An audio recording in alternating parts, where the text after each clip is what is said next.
hello, ladies, gentlemen, boys, girls. What Bama does, what Bama do.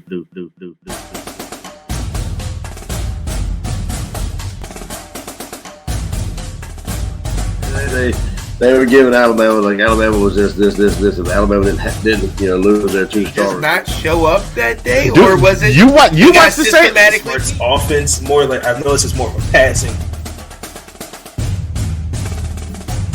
Hey, who knows? It might have been, might have not been. Who knows? But then again, that's what I call it football. Oh man, that's definitely going on the blooper reel. Hey, you do that, boys. I think of Norbert. Oh my God, we have a dandelion encrusted rib.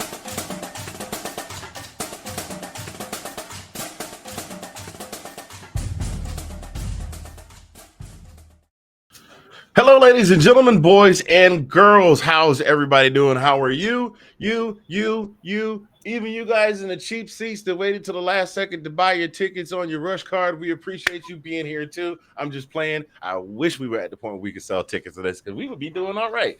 Welcome to this week's edition of This Week in SEC Football Season 2, Episode 4. I am your guy, Mr. Fingaz, live from Zagnif Central, and that handsome fella over there, the sexy Mother Hubbard, the brother from another, the ace in the base in your place with the space because I messed up the rhyme because I'm all over the place.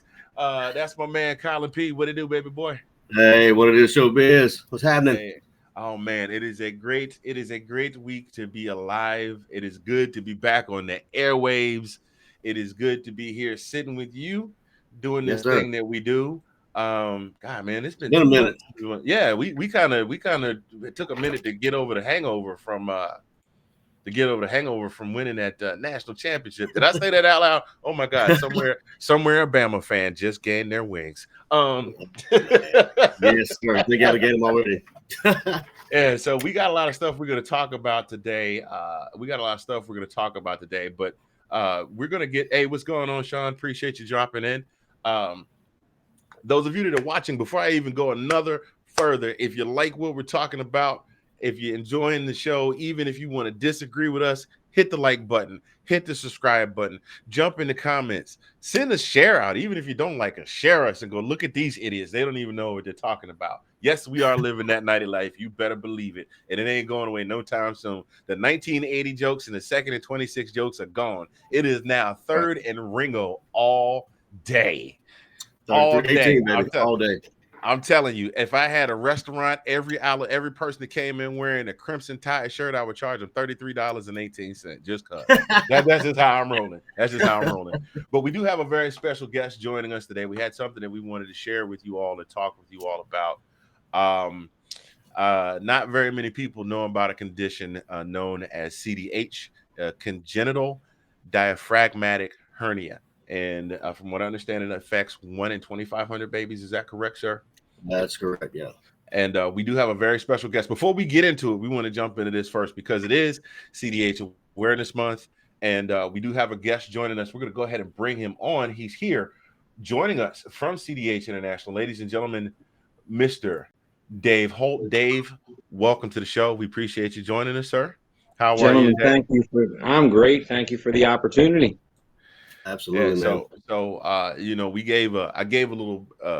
I didn't give a brief description of what CDH is. I kind of have a working knowledge, but I don't know anything about what it is. So can you please give us a little bit of what CDH is and then what it is that CDH International does? Absolutely. So as you had already said, CDH stands for congenital diaphragmatic hernia. So we are CDH International. Reason we're international, we are in 7 countries. So we are spanning the globe. All started from a living room floor in Wake Forest, actually. So Dawn Ireland is the president of CDH and has started us in 1995, literally with a mother. And nobody even really knew much about CDH. Unfortunately, we're still kind of there. But Dawn and the organization have grown from her living room. Now we are still in Wake Forest, downtown Wake Forest, actually. And we are out there. Our sole purpose is raising awareness, with a driving force behind research so we can find out why CDH happens, why there's a hole in the diaphragm, so we can eradicate it, because, as you had pointed out, 2,500 babies, and we have a 50% survival rate, and that's in the U.S. If you are in anything other than the United States and parts of Europe, the survival rate is 1%. Oh, So, yeah, not to interrupt, Dave, but I was going to tell the crowd here, our listeners and video watchers here, that my son Brady was diagnosed while he in gestation to have CDH, and he was born by C-section, and that is what Dave was talking about. Dawn, and I had talked to mentioned earlier off camera here that that was the saving grace for me, because I was looking through Facebook, because I was, as he was diagnosed before that he was born, the night before he was born, that I was kind of freaking out and then trying to find try to grasp any information I could about it, because I mean I knew the 50% survival rate, what have you, and but I stumbled upon cherubs, and we talked about that earlier, and actually and I got to read a lot of parents' experiences with babies that had this congenital defect, and it was just kind of what to expect, or kind of see what may or may not happen. And then I got to meet Dawn, Dawn, the founder of it, and so I've been knowing her since you guys maybe started, because you're very, very new, I think, at the time, because it was cherub. So I mean, it had to have been 95. The started of, yes, 95. Yeah. Yep. No, 95. Okay, so he was born in 2010. So yeah, it was a while. So. Yeah. Absolutely, yeah, and we, unfortunately, and as Collin has probably experienced, I mean, there were times when we're explaining what's going on to the doctor we're seeing. Oh yeah, so that's the biggest thing. The biggest thing is it comes down to the doctors need, or the surgeons or whatever, need to listen to the parents at that point, because they have experienced anything good or bad, and every child is different. I mean, can you agree with me there? Oh, absolutely. I mean, you can have, we were blessed that our son is, in the beginning, we always hated sharing his story, because being in the organization, he's like the half of the 1%. I mean, he's in boxing, guys. Like, this is a kid that had a hole in a diaphragm, and he's in boxing. So, there are kids out there that are, black belts in Taekwondo, and these are kids that have multiple surgeries and stuff like that. So, we always hated sharing the story up front, because we knew the devastation that's out there. Forget about the 50% survival rate, but just some of the kids that survive, they don't have an easy life. Yeah, and my son the same. My son, we kind of say have to be ready for the other shoe to drop, because I mean there's multiple things that could rear their ugly head, and a lot of other conditions come along with CDH. It's not just that particular hole in the diaphragm that you have to be concerned about. It's other things that kind of follow, and that's kind of what we experienced. But like you said, the outcome is wide range. I mean, my son's about to be 12 years old this October. He's had multiple surgeries, and he's had it rough, but I mean, he's still, you look at him and he's had the amazing attitude, and has had the amazing attitude. That's just his life, But it is, and we, as you had already mentioned, that this is CDH Awareness Month. What we try to do, obviously, with that, is just raise as much awareness as we possibly can, because we run into the nonstop explaining. And with the funding, there isn't. Like, let's be honest, that's what I do. I'm the fundraising VP.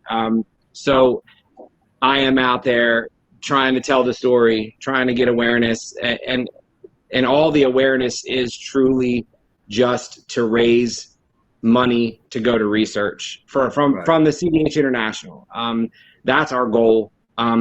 We need to run the organization as well, but I'm proud to say that we do that at less than 10% of what we bring in every year. So 90% of what we raise goes back to research, back to families, back to everything. And the organization does a lot of things, because I know that we just had this telethon and everything, and you have celebrities that have been on, and I saw a couple of the videos, and behind me there, if you can see it, there's a CDH ribbon shirt. My cousin DJ Rock for Luke. Oh, hold on. For Luke Bryan, he's got Sam Hunt, Luke Bryan, and Chris Johnson by a Oh, vote. nice. They all signed it there. And so I'm trying to get them on, with CDH and trying to get them, get a video on, the next CDH Awareness Month. But and this, my mother actually, you guys put together care bags for parents with CDH kids. My mom makes embroiders bibs and towels and some other stuff. So and she was actually instrumental in getting was April 19th declared in Georgia CDH Awareness Day. Nice. Yeah, we need it, man. We absolutely do. And we did on the 19th, we did just have our telethon. So we had, I don't know, 30 or 40 celebrities, trying to help us raise money. We did have Eric from 1883 who played Ennis. He was with us the entire day. We asked for a couple times, and he came in 9 and stayed well beyond every single time. And he went, above, beyond, and then again, and even shared his own story with his son needing to be, rushed to the ER with an undiagnosed, not CDH, but just another disorder that just gets no recognition. And just understanding all that. And I mean, now he's signing hats for us to give away, raising money, and he's there for us. So from that telethon, we were successful at raising, numbers here say we raised just shy of $27,000. So we went out there and humble and gracious for the time that everybody spent. It is a labor of love. It is a very long process to get there. And, we do all of what we do at CDH International on less than $250,000 a year. And if you were to look up, other charities that are the size we are, they're tripling, quadrupling that number. Dawn knows how to make magic. And it's the best way I can describe it. Yeah, she does. She's a polarized. She's awesome to talk to as well. I mean, if you ever get a chance to talk to her, oh my goodness. She is driving to London right now from Scotland. Once she landed from the CDH Awareness, she left the day after the telethon. Oh my gosh. So this is her baby. This is what she's a phenomenal leader. She gives me free reign out there to go out and fundraise, and any awareness we can bring. If we educate one person from your show, it sparks them to say, you know what, I want to help this organization. Not that all the other big ones are that's worth your it. point. I mean, once you say, you tell somebody my son was born at CDH, I mean, it goes to like probably you and I, like once our kid was born, they said, well, your son has CDH. What is CDH? What is that? Yeah. And you explain it like, I didn't, I never hear of it. And it's as common as spina bifida, it's 1 in 2,500 babies. And it's surprisingly common, which is surprising that nobody's heard of it, Yeah, I personally had not heard of CDH until I met Collin. I met Collin before Brady was born, and it was the first time I had ever heard of it. And I was, you're talking 10, 15 years ago. But I've had I don't know did I ever meet Brady face to face? That I don't remember, but I've seen Brady in the background on some of our shows, and he's a normal kid just like everybody. I mean, he's got his medical issue, but he's full of energy, he's full of life, he's all over the place. And as a kid, he always smiled. We call him Smiley Pants because he smiled regardless of what he had to go through. He always took it on the chin, and he still remains that way to this day. But they're the toughest kids you're ever going to meet, man, because they put through it all. They absolutely do. Yep, absolutely. I mean, I keep telling him we had a conversation that the other night when I kind of got to him, he was like, well, Daddy, why am I going through all this? Why you and mom put me through this? I said, son, we haven't always done it, so you have to deal with it later.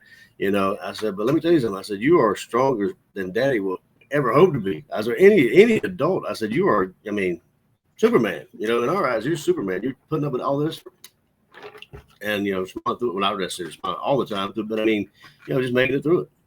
Yep. Yeah, it absolutely is. So, yeah, we're and our tag, is we're just a bunch of mom and dads out there trying to raise awareness, like you are, Collin. That's just what we do. Like these kids don't have voices, and when they get older, they do, but they don't have voices.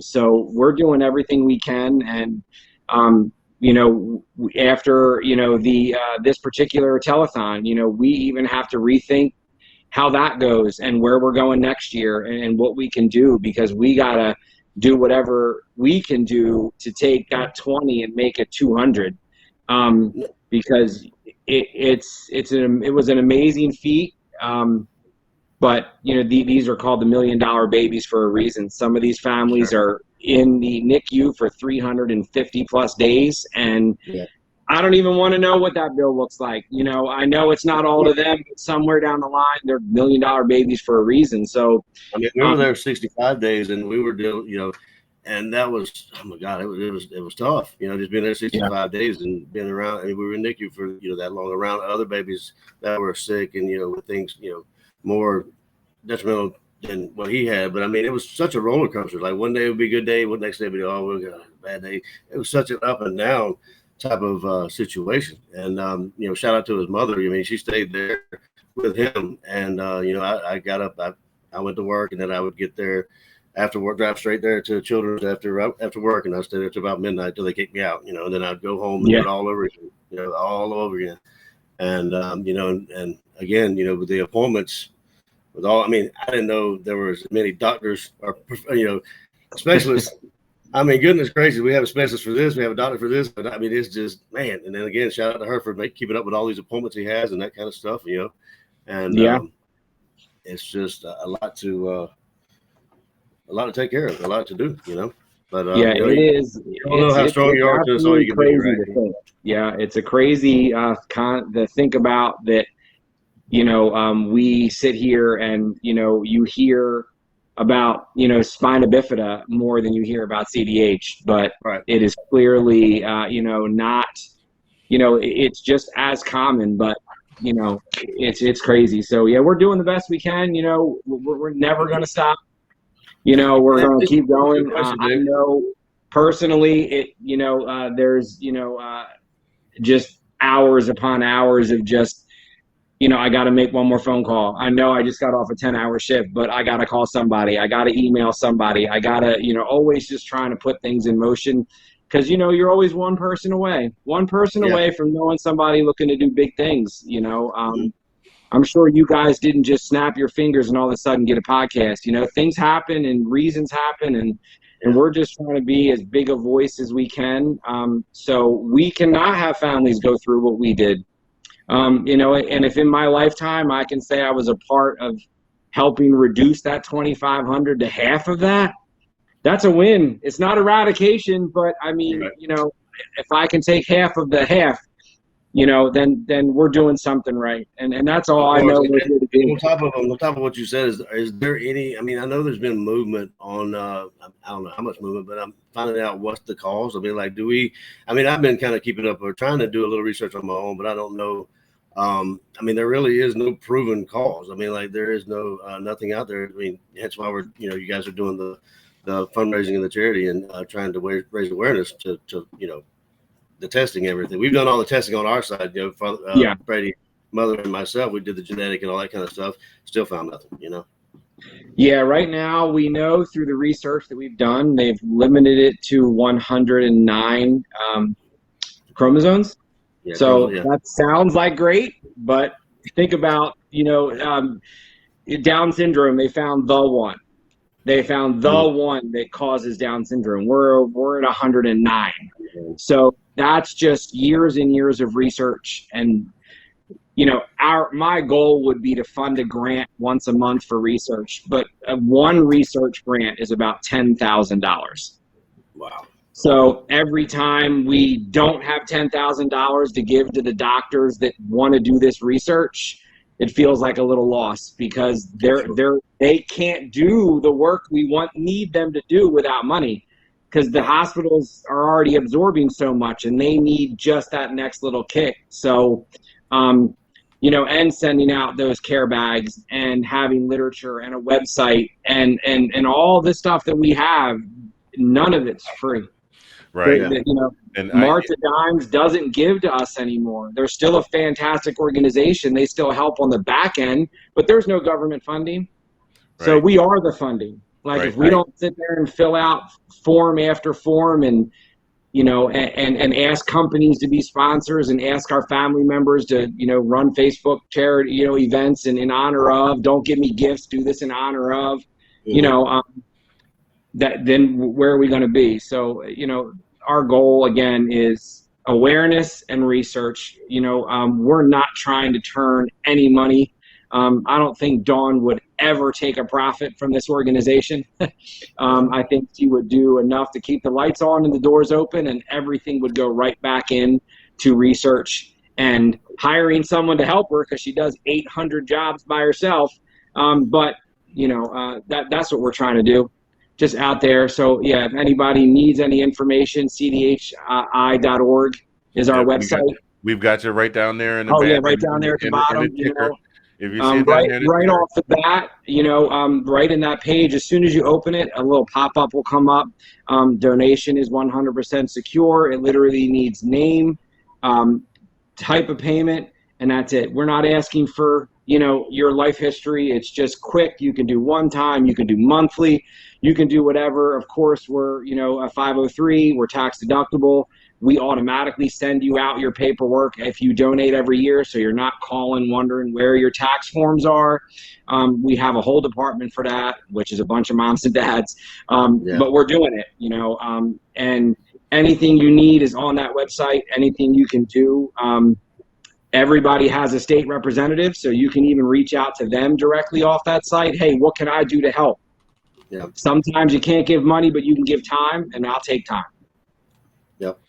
And they do have functions like we were talking about earlier about the Marston, not Marston, DC, but they have functions in DC. Didn't they have one this year? Or is it yearly that they do that? Well, we didn't have one. The pandemic has definitely, stepped in and got our kids as much because they're definitely a higher risk. Right. Yeah, absolutely. So, we haven't had one in a while. But, we joked on the telethon, look, next year's telethon could be in two places. It could be in Eric's basement, in Texas, or we could be on the steps of DC.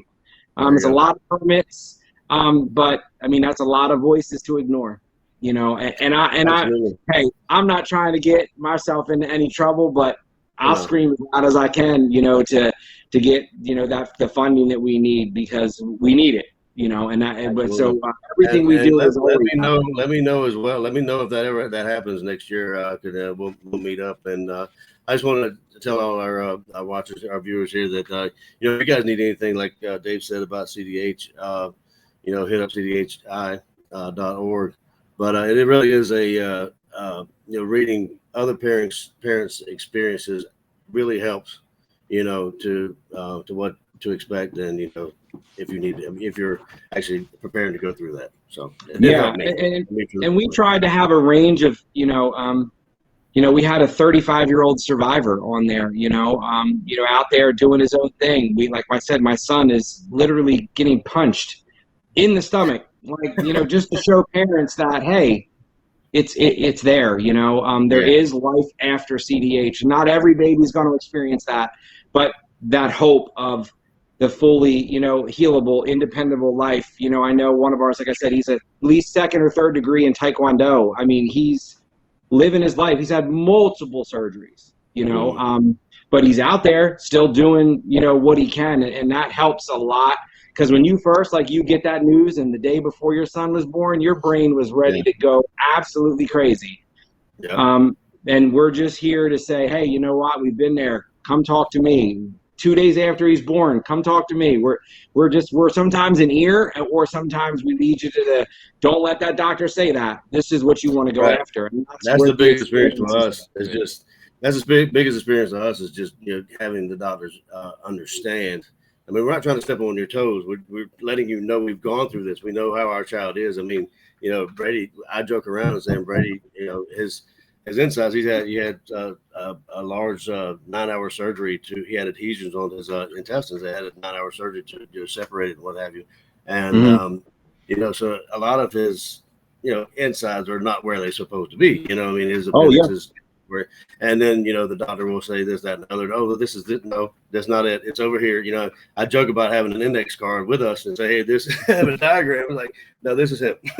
You have to, right? When my son's first surgery, they said, look, we're going to literally turn his intestines like this, flip him completely around and remove his gallbladder. So he's never going to have no pancreas, nothing. Just don't ever let him tell you it's appendicitis. He doesn't have one. Right. Yeah, so you got to know those things. My son's appendix was behind his belly button. So that's where they found it. And so all that kind of stuff being jumbled around and fixing. So I mean, you got to sometimes kind of beat it in the doctor's head to say, look, this is what it's not textbook. I mean, I'm not trying to, like I said, step on your toes or question your knowledge. But I'm saying this is what how it goes. Yeah. But you're the advocate, right? Yeah. And that's what we all have to be. Well, yeah. Sometimes it comes to almost comes to blows, but If I may, gentlemen, I want to I want to throw this out here, Dave. Collin and I, we have a little merchandise shop, and we do some, we sell some little just whimsical stuff for the podcast, but and we sell some stuff here, we sell some stuff there. I'm gonna look in the camera for this one. For those of you that are watching this show right now, whether you're watching it live, whether you're watching the replay later, I don't care if you're watching the replay 7 years down the road. If you've been watching this and listening to what we've been talking about today, make sure you visit the ticker right down there, www.cdhi.org. Like he said, $1, $5, $10, whatever it is, it doesn't matter. Give what you can. If you got more, great. If you don't have it, all you got is whatever you can give is great. But this is what I want to do. I'm going to make this, and Collin, if you're okay with this, you know what? Bump it. We're doing it. We don't sell a lot of merch. I'm going to tell you right now, we don't sell a lot of merchandise. But this, I know it's the end of CDH Awareness Month. But for the entire month of May, and depending on how big a response we get, we might roll over into June. For the entire month of May and the entire month of June, the entire proceeds of whatever we sell from our Spreadshirt shop, where we have our podcast merchandise, that is Let's Talk Football. That is, I think we have, it's Let's Talk Football, and there's another couple, not Let's Talk Football, that's another show. This show and another couple of shows, 100% of our proceeds we are donating. If you guys want to jump in, please feel free. If you just want to give a straight donation, that's fine too. We don't have to make a big public, you don't have to, hey, I donated on your, you don't have to do any of that. Just whatever you got that you can give, that's great. And we're going to put 100% of whatever proceeds we sell from now through the end of May, we are going to be donating 100% to CDHI. And like I said, we don't sell a lot, but if this helps sell some stuff and we send you and we are able to do something for you, then this is, I've watched Brady from a baby and watched him grow into the kid that he is now. And I don't think there's a parent alive right now that has got diagnosis that wouldn't appreciate just something being given somewhere. So if you could please, if there's any other ways, are there any other ways that people can help or donate, or what can they do? Yeah, so I mean, the first, of course, is any proceeds, any money you can pass on through either CDH or through you guys, and thank you so much for that gracious offer with your merchandise sales. So cdhi.org, even on that website, if you can't give money, like all of our state representatives' names are on there. They have emails. Simply email, hey, we're running this. Would you guys like to be a part of it? And we'll split proceeds. Or we're running a book fair. We need a charity to donate. Anything like that. It does not have to be a monetary. Time and everything else is, certainly needed as well. So, or if you just have any general questions, Dave Holt, David.Holt@cdhi.org is my email. I'm also on the website as well. So you can certainly jump in there and, go on and say, hey, this is what we want to do. We're doing this. Would you like anything from us? And we'll be more than glad to use what we can get. Absolutely. Absolutely. You heard it. You heard it from the source right here, ladies and gentlemen. We have David Holt joining us here from CDH International today. Now, we are going to talk some football. For those of you that tuned in to talk football, we're going to get to that. We wanted to get to this first because this is, it's things like this that make us realize, because you see people fighting, knocking each other out, all kinds of stuff over sports. It makes you realize that sometimes those things just aren't quite as important as it reminds you of the things that are really important. And so, we want to, and we would love for you to stick around to talk with us, because we're about to talk about our boys in a minute. And thank you to those of you that have tuned in so far. This one here, I try not to put the comments over your face, but one of our viewers and one of the hosts of one of our fellow shows, Sundays with the Swintons, the Hot Mess Express, or whatever they call it from week to week, part of the Let's Talk Football family, says kids are the most resilient little humans, and it's so amazing how they can smile and be positive through things like this. And our friend Ash is a teacher, so she knows, firsthand. She sees these little kids, and they come in and they have snot running out of their nose. They have 108-degree fever, but they're running around just having a good time. They don't know they're sick till we tell them, right? Right. Exactly. Hey, aren't you supposed to be sick? I'm sick. Oh, I'm sick. I don't want to be sick. Can I still play if I'm sick? Yeah, they don't have time for that, right? Absolutely. So it's amazing to watch. So yeah, absolutely. Well, gentlemen, I do have to run, so I wish I had a little bit more time. Man, we appreciate you stopping by, man. So anytime you want to jump on, if we got a topic you want to jump in on, and we're live on YouTube, we're live on Facebook. If you can always hit Collin and go, what are you guys talking about this week? Oh, I want to jump on. We'll be more than happy to have you on. Well, I appreciate that, and I definitely do. I will talk football beyond what most people should that don't have a podcast. From we need some of those too. But I'd love to see y'all set the record and get 14 out there for them dogs. That would be amazing. That we get ready to get into that. I'm looking at the story right now. I'm like, whoa, 14 for real? Wow. 14 is the projection, and if you hit 10, you still beat last year's number, which was another record. So I'm definitely there, and if any of them happen to land where my home team, the Philadelphia Eagles, are, I'm not going to be mad at it. So, we'll go from there. I'm not going to say nothing about that because I have a good friend that's an Eagles fan that likes to lord it over our birds every time. They always say, see, I told you the eagle was the best bird. So we'll see. Yeah. Understandable. Well, gentlemen, it was a pleasure. I appreciate the time, and thank you for your generosity to have us out there, and also for your sales. That is a much-needed boost. Any awareness, we're raising it right now. And Spencer, I see it. Here we come. Got to go watch them Sixers too. Win that game too. It's all sports. Got to watch it. 4 for 4.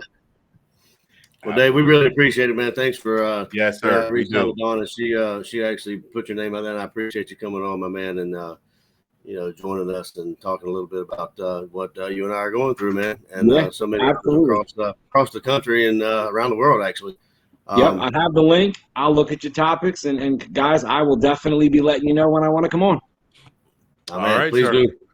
All right, guys, thanks. Thank you, sir. You have a good one. You too. David Holt, ladies and gentlemen, with CDH International. Thank you for joining us. It is CDH Awareness Month, and if you have been watching or if you're just joining, thank you for joining this week in SEC football. I am Mr. Fingaz. That guy, Collin P., the brother from another. We appreciate you joining us. We will be donating any and all. And those of you, Let's Talk Football family, those of you that are watching, I need your help with this. You know the gear that we have that is on the site, the podcast gear. We are donating 100. You know what? I'm gonna go. I think the wheel turning.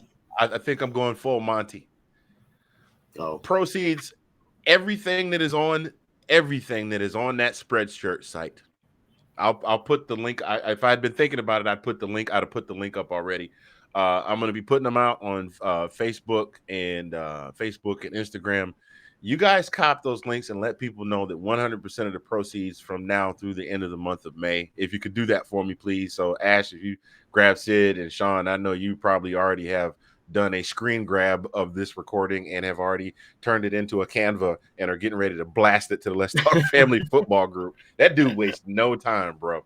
So Let's Talk Football Family. I'm not trying to put y'all on the spot. It's just y'all are my people, so I need your help with this. If we can put that out there, we can just raise as much money as possible to help with the awareness. And anything you want to put on top of that would be absolutely appreciated.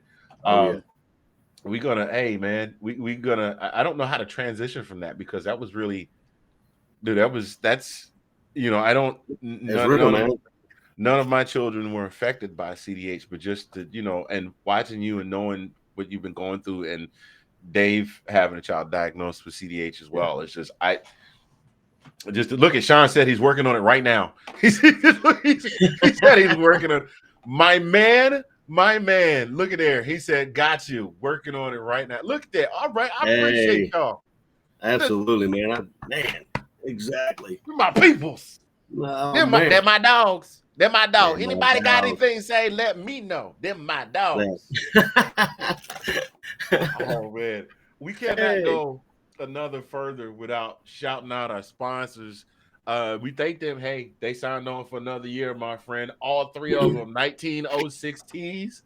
The folks at 1906 tees, they do custom t-shirts. They do specialize in Greek paraphernalia, but they can't help you get your custom sports gear. Visit them at squareup.com/store/1906 tees. Also, DJG Enterprises and Greek Gans. They can make big old beautiful Afghans for you to put on your floor, hang them on your wall, put them in a frame. They can make custom engraved tumblers. That is www.greekgans.com. And for those of you that are trying to get your social media off and popping, I'm telling you, go visit our friends at Envision Social Media, giving you the power to empower, create, and sustain your social media platforms today. That is www.envisionsocialmedia.com. Thank you all again for being faithful sponsors of this week in SEC football. So, my friend, it has been we've been kind of quiet for the last couple of weeks because it was all for the last couple of months, I should say, because we were rubbing it in people's faces, and so folks was getting kind of salty about it. Fortunately, nobody from our Let's Talk Football. Well, maybe one particular member of the Let's Talk Football family. Hi, Kate. Sorry about the Wolverines, but we had to do what we had to do. So, but people would get a little salty with us. And now the spring game came and went, and now we are catching up on the NFL draft. And that's actually, before we get into the NFL draft, I want to go ahead and touch on this real quick. Everybody kept wondering where the old mailman's backup was going. JT Daniels is like, is he going to go out to USC because he's a California guy, or maybe he could go to Cal or UCLA? He wound up going to West Virginia. So I think, what do you think, man? I'm just going to ask you first. What do you think about this? I don't know. I kept asking people, like, what's he waiting on? What's he waiting on? Because everybody's declaring, everybody's transferring, this, that, and other. And like, oh, well, and I keep getting shot down where, he's already said he's going to finish school and then he's going to declare it. I mean, it's been speculation, like you said, but seemed to be the front runner has always been, correct me if I'm wrong, but has always been WVU. I mean, but I don't know. He really kept it under wraps until like very end, I guess. But I mean, that one was a matter of fact. You know how I found out was our old buddy Golden Blue Dude. Oh, go check him out, by the way, too. That's our homeboy, Golden Blue Dude. You want to know anything about Big 12 football and all things WVU? That's the guy to go see. He broke the story that JT was going to West Virginia. Yeah. So, well, I mean, more power to him. I mean, I hope he does well and stays healthy. I mean, like, I never disliked the guy. I'm just saying that. I mean, I had the opinion with, if it ain't broke, don't fix it. I mean, I wasn't like really, saying he shouldn't play or anything. I mean, he's a great quarterback. I mean, he's proved it when he's in the, when he's on the grass. I mean, but to be real, like how much time has he actually had? Really? I mean, like, he's been hurt here and there, more recently. So I mean, I don't know if he can stay healthy. I mean, he'd be a great player. I mean, I got nothing against him. Well, the big, yeah, and that's the biggest concern with him is his injury history. I mean, the kid's got a cannon. There's no Of denying it. course. We saw it when he came out as a starter the Yeah. previous season. The first was it first COVID season 2020? Yeah, the 2020-2021 Oh, season. yeah. He was slinging the ball all over the field. I He mean, was he threw that undefeated as down to starter. Pickens, and then you're like, whoa, that's why wouldn't, I mean, like, he got in there for some reason. I think, I don't know what happened. That whole quarterback, I don't know what happened with the quarterback situation, but I mean, I think the first couple downs, I mean, like there was a play to Pickens, like he slung it downfield, and there was it was a dime. I mean, people were like, why haven't he been playing day one? You know, da da da da. But Well, I mean, we see why. I mean, it's everybody loves a shootout. you want the guy that's best for the job.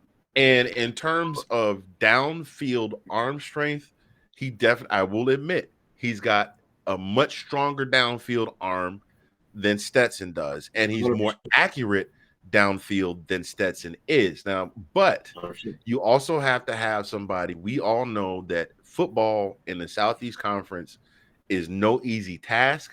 It is grueling. It will beat you up. You see guys get stingers and have to. I mean, a hit that's a stinger for a guy like for Alabama is a hit that might take somebody out from. Well, I won't say Big Ten. I won't say ACC. Maybe Mountain West or whatever, or even out the Pac-10, Pac-12. Those guys are out for a couple of weeks. Like these guys get hit, they get banged up, and Big boys. JT gets banged up and he's out for a couple of weeks, and that's not the kind of quarterback you want to have under center when you're making I mean, could you imagine we're making a championship run? JT gets dinged up the last game of the season, can't play in the SEC championship, can't play in the playoff. You know what I mean? Yeah, but wouldn't you rather have, like, I guess you would love to have a 5-star like him that has the arm strength like him. He's your correct me if I'm wrong, but he's your typical pocket passer, right? And we can way bye to that Stetson. I mean, he's got wheels. Stetson, on the other hand, has wheels. They can scramble. You know what I'm saying? And what would you rather? Honestly, your opinion, what would you rather have?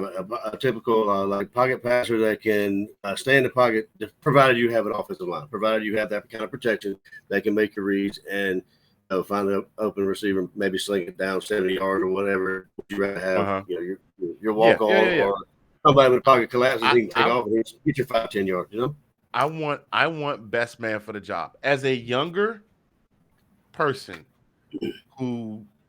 Well, I say younger person. I'll go back 2 or 3 years because I really did not start picking apart football the way that I did until we started doing this. A couple of years ago, I would have said, damn it, why isn't JT in the game? That's the guy I want. As somebody who has watched and seen the effect that one key player can make in college football, period, D1 ball, period, but especially at the level of competition where you have a team making a championship run, watching what I watched this year, you can't miss. I mean, one key piece. I mean, think about if Mechie and Jamison Williams were healthy in the national championship. It might have been a tighter game. We still won the game. I'm happy for that. But I want best man for the job. If I got somebody that can scramble, take a dinger, maybe take a hit, come back and play next week and play the week after, that's the guy I want if he's getting the job done. Because they gotta be pretty. You're not gonna be pretty. I'll put it to you like this: when the missus and I went car shopping, and we're talking 10 years ago. We went car shopping 10 years ago because our car broke down, dead. We had to read it the last rights, blah blah blah. We went over to that place where we won't say the name. Well, we can say the name of it now because I don't think they're in existence anymore. Eastern Motors, where your job is your credit. And they were showing us all these pretty cars with the bells and the whistles, and they had like the Bluetooth and the GPS tracking and all of that stuff on it. And that's all well and good, right? But I started looking at some of those cars and some of the maintenance records behind some, not those specific cars, but those brands. Pretty to look at. Expensive to buy because they stay broke down. We bought a 2011 Toyota Camry LE V6. No, you can't. Yeah, It had a can't CD player. The biggest bell and whistle was a CD player and automatic seats and windows. That's it. That's it. No other bells and whistles. Yeah. That car right now, it is dinged all the hell. The grill got banged. The grill got crunched in. We haven't gotten it replaced yet. I won't say banged the hell like it's beat up, but it's taking a share of bumps and bruises. Right. It is now on 180,000 miles, and the only thing I do to it is change the tires regularly and change the oil regularly and get it tuned, keep the fluids up and keep it tuned up.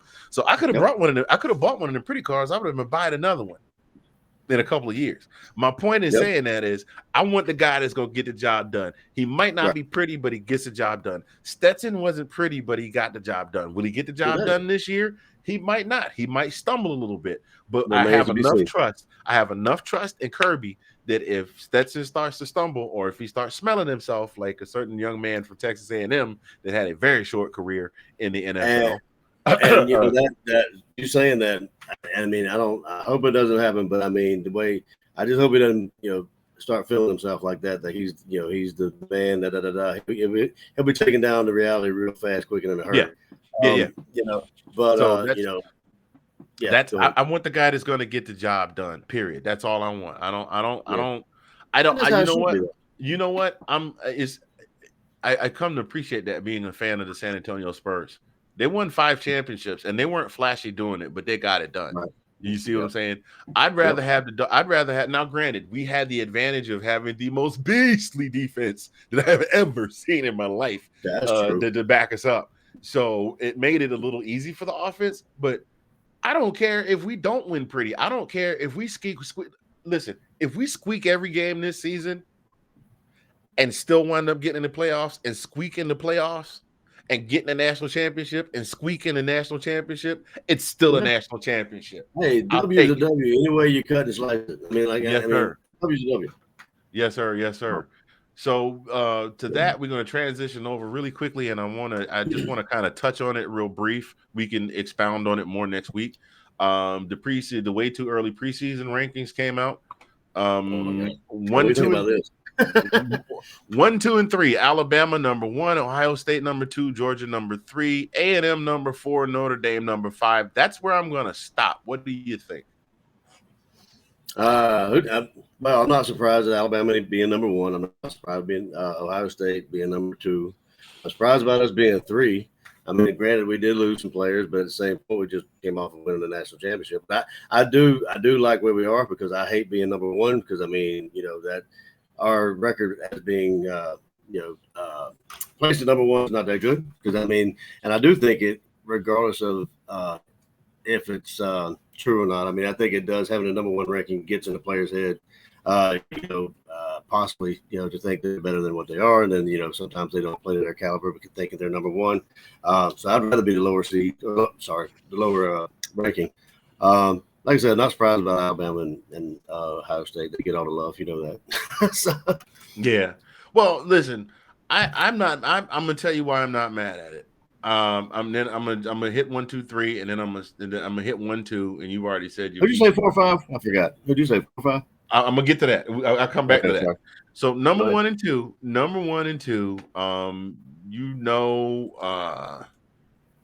It pretty much it is what it is when it comes to where's my stuff? I'm looking for my stuff. It pretty much comes to it is what it is when it comes to Alabama. Bama does what Bama do. I had to find it. I was trying to stall to find it. It pretty much comes. Well, they didn't do it last time. They didn't do it to us. So the Bama does. Yeah, they didn't do it. They didn't do it to us. But they wind up. They lose. They win the conference championship, lose the national championship, but then they come back as a number 1 team. I'm not mad at that. I tell you why. That kid was a true freshman. Yeah, Bryce is a true freshman. And I don't know. They got some more weapons this year too. So I mean, I know they're going to lose a goodly amount of their team to the draft, but they're not. I mean, their key cog players. They're only losing really that I know of 3 key cog players: Mechie, Jameson, and Brian Robinson. And know that nobody is a king of reloading than Nick Saban. And Nick Saban, and since he's been coaching, has basically been every 1 to 2 years winning a national championship. So I'm expecting them to come back strong. Plus, I've seen their schedule; they're going to run roughshod over everybody. Ohio State, I'm not mad at either. I don't know if Harbaugh can capture that lightning in a bottle for a second year, and unless there's somebody else in the Big Ten to contend with, Ohio State is going to run through everybody like 3-day-old queso through a pig in the farmyard. So that kid Stroud is nothing to play with, and their receiving core is nasty. So Jackson Smith and Jigba, the two of them are going to tear it up. Georgia, I'm good with 3. I'm perfect with where we are because, I mean, seriously, if we're losing 14 guys to the draft, I'm good with that. I'm okay with us starting out slow. I mean, hell, we weren't ranked number 1 last year I don't even think we were ranked the top 3 last year when the poll came out. So I'll take that. Now here's number 4. This one's a puzzler to me. Texas A&M. They beat their sole claim to fame is that they beat Alabama, and their coach was the first of Saban's assistants to beat Alabama. But I mean, they had some good games this year, and they're high flying. They got a high scoring offense. I don't see it. Number 5, and Donnie, I love you, bro, but I don't see Notre Dame doing much this year. Brian Kelly is now at LSU. Yes, they brought in they kept a program guy there who's the players coach is how I hear it. Without Brian Kelly coming back, they've got more to prove to me. I would have ranked them just outside the top 10. But that's where I'm stopping with that. We can get deeper into that on the next show. But I mean, what do you think about Notre Dame at 5 and A&M at 4? Yeah, I mean, I'm indifferent at A&M at 4. I mean, I kind of go along with what you said. And Notre Dame, I had forgot about Notre Dame getting rid of. Well, I didn't forget about them getting rid of Brian Kelly, but I think about Notre Dame. I'm not mad at that because I mean, look at the players. I mean, I don't know how many players have gone. I need to do a little research on that or have transferred or what have you. But I think the players might have a chip on their shoulder this year. You know, with Brian Kelly leaving, and then them. Was it their offensive coordinator took the reins? I think that after he left. I don't know. Yeah, but yeah, I mean, it just all depends on if the players want to play for him. You know, I mean, it could turn around and be, have a good year for them. You know, yeah. Marcus Freeman is their new coach. Yeah, have something to prove that. But yeah, I don't really. I mean, I agree with you about A&M, but yeah. So here's the rest of the notables. I'll give you the rest of the top 10, and then we'll keep moving forward. We're going to move on to the next. Well, one thing I want to say about Ohio State, and do you think they're going to have that old crap moment? I mean, are they going to lose to a team they should lose to this year? I mean, it seems like they've been doing that. I don't think so. I've seen the schedule. If we have an oh crap moment and we lose to somebody this season, then we truly don't deserve to be in this. We don't even deserve to be in a conference championship because the schedule. I know that the schedules are made way out in advance, but the schedule this year is the schedule. I'm actually talking about Ohio State now. I don't know, but I mean, Ohio State. Yeah, I don't know what Ohio State's schedule is, but I mean, Georgia. If Georgia has an oh crap moment. The only game that's got me nervous this year so far on this schedule, because I don't know what everybody else is bringing to the table, is straight out the gate with Oregon, because we're playing Oregon and where we at? We're home. We're in Oregon. Are we at what's that? It's a neutral site game at Mercedes Benz. I said the Dome.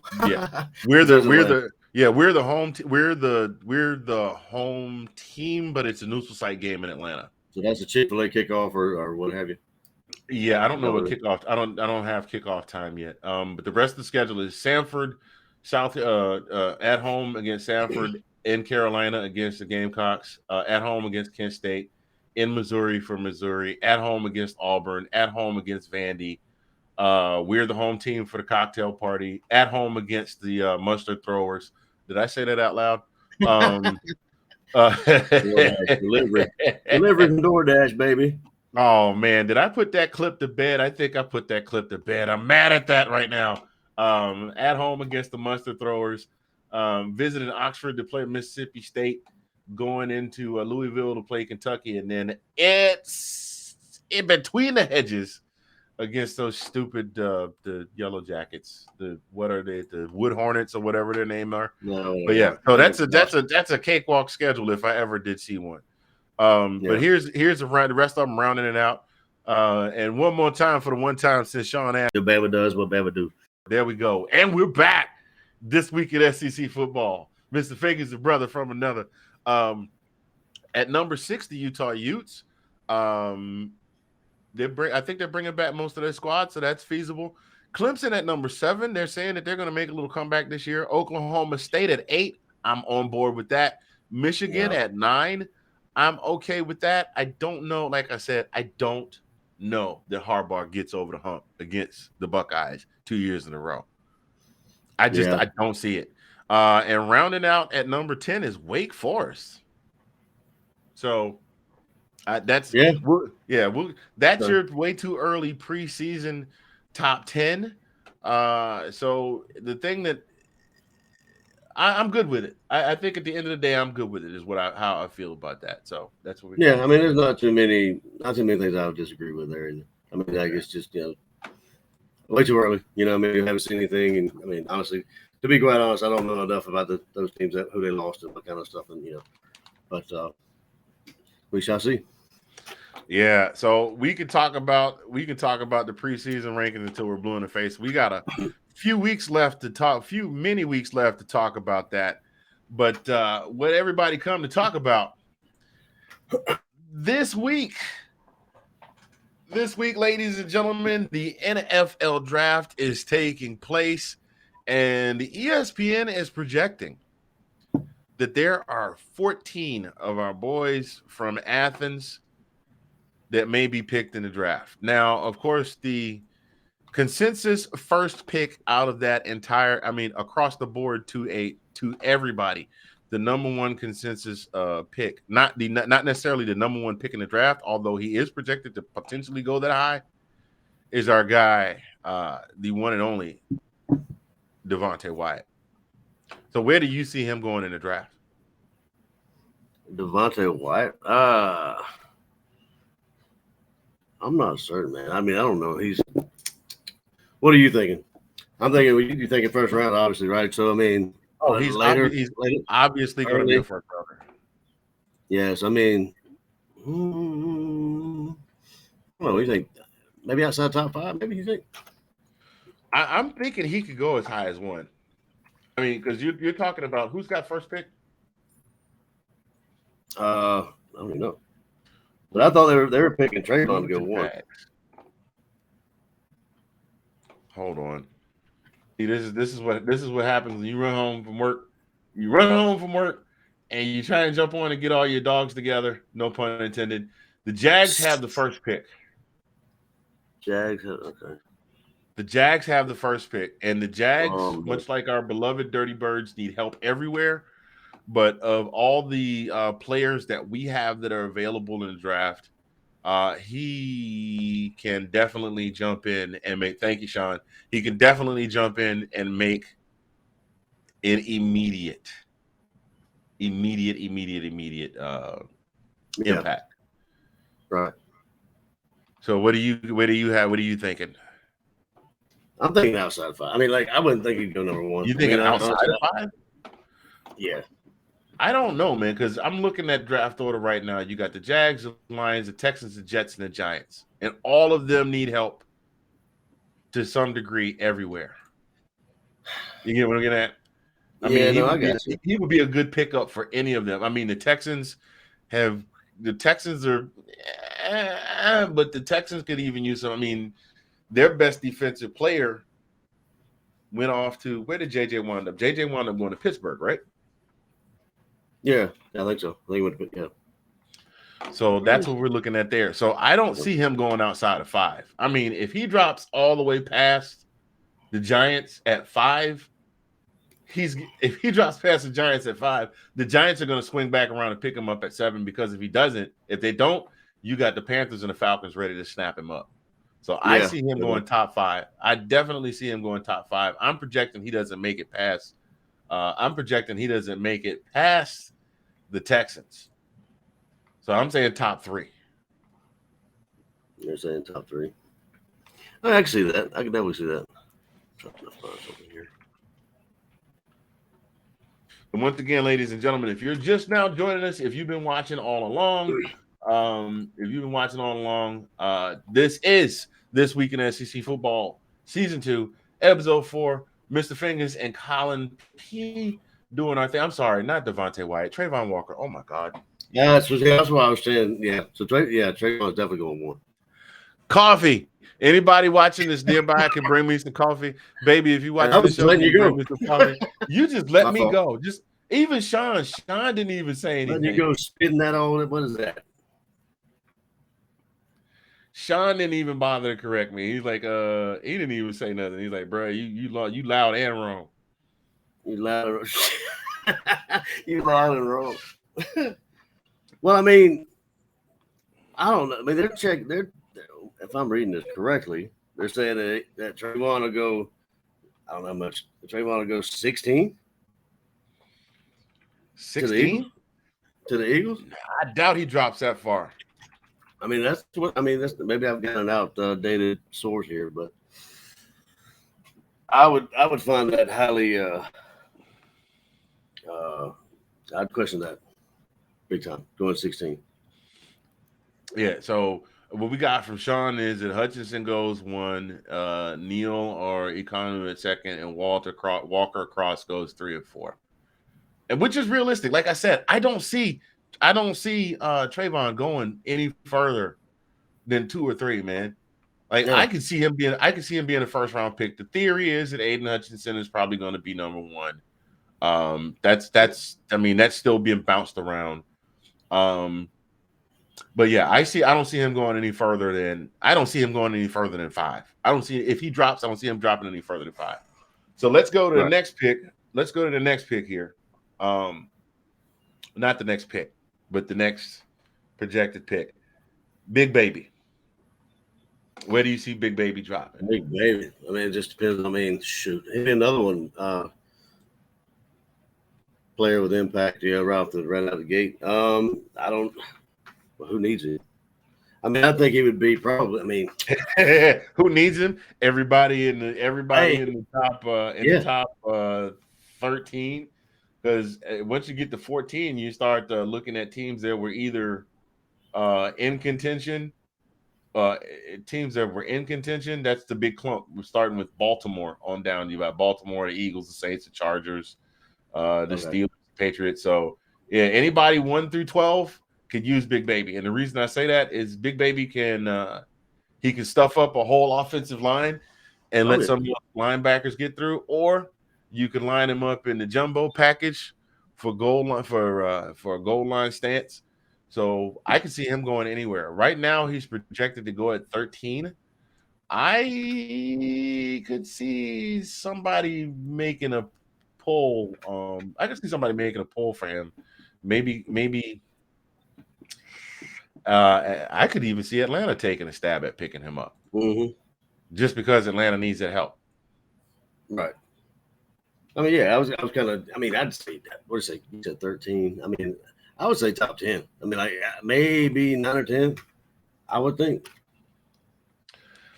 Well, here's what's going on. Like I said, Houston, like I'm saying, they need somebody. They need an impact player. They do, and the Chargers are sitting at 17.